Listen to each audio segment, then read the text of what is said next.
যে ইতোমধ্যে গত 2রা জুন দুপুর 3টা থেকে আমাদের কিন্তু এই টাঙ্গাইল জেলা পুলিশের 6 শতাধিক সদস্য এই মহাসড়কের নিরাপত্তা এবং ঘরমুখী মানুষের যাতে স্বস্তিতে যাতে তারা তাদের ঘরে ফিরতে পারে এজন্য এই মহাসড়ককে ঘিরে আমাদের টাঙ্গাইল জেলা পুলিশের 6 শতাধিক সদস্য কিন্তু ইতোমধ্যে ডিপ্লয়মেন্ট শুরু হয়েছে এবং এটি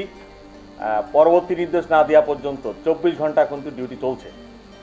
এবং এর মাধ্যমে আমরা ঘরমুখী মানুষের নিরাপত্তা এবং ট্রাফিক ব্যবস্থাপনা যানবাহন যে ট্রাফিক ব্যবস্থাপনা আছে সেটি যাতে বিঘ্নিত না হয় এবং এই ঘরমুখী মানুষ তারা যাতে নিরাপত্তার মাধ্যমে এবং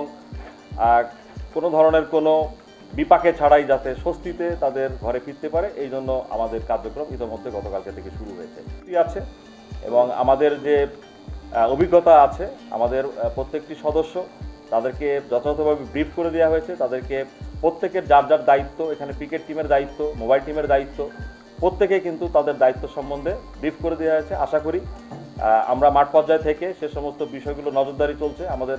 পরিচালিত করছে তো আমরা আশাবাদী ঈদুল ফিতরের ন্যায় ঈদুল আজহাতেও আমরা ঘরমুখী মানুষের যে স্বচ্ছন্দে যাতে যেতে পারে সেজন্য সর্বাত্মক আমাদের সাথেও কিন্তু আমাদের সরাসরি সমন্বয় আছে যোগাযোগ আছে যদি এরকমটি হয় যে প্রচুর পরিমাণে গাড়ির টেইল যদি বেড়ে যায় সেক্ষেত্রে আমরা উত্তরবঙ্গমুখী পুরো বৃষ্টি দিয়েই 4 লেনেই কিন্তু আমরা করব এবং এর জন্য আমাদের ভুয়াপুর যে লিঙ্ক রোডটা আছে যে গোলচত্বর থেকে ভুয়াপুর লিঙ্ক রোড হয়ে যে ব্যবস্থাটা আছে যানবাহনের রাস্তাটা সেটাও কিন্তু আমাদের ডিউটি আছে ফোর্স মোতায়েন আছে সেই রকম যদি পরিস্থিতি যদি উদ্ভব হয় তাহলে আমরা সর্বাত্মক সেইভাবেও যাতে নির্বিঘ্নে গাড়িগুলো যাতে আসতে পারে স্বচ্ছন্দে ট্রাফিক ব্যবস্থাপনার মাধ্যমে সেই প্রস্তুতি কিন্তু আমাদের আছে যে উত্তরবঙ্গগামী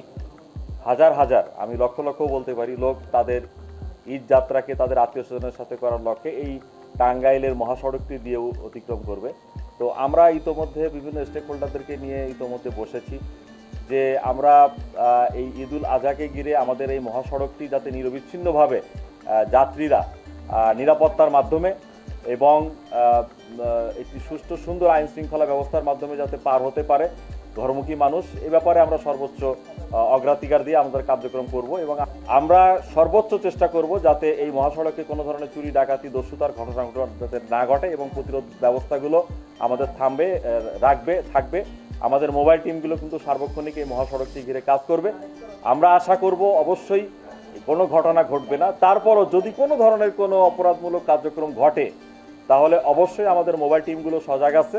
তারা প্রয়োজনীয় ব্যবস্থা গ্রহণ করবে ইনশাআল্লাহ এটুকু আপনাদেরকে আশাবাদ ব্যক্ত করতে পারি আমরা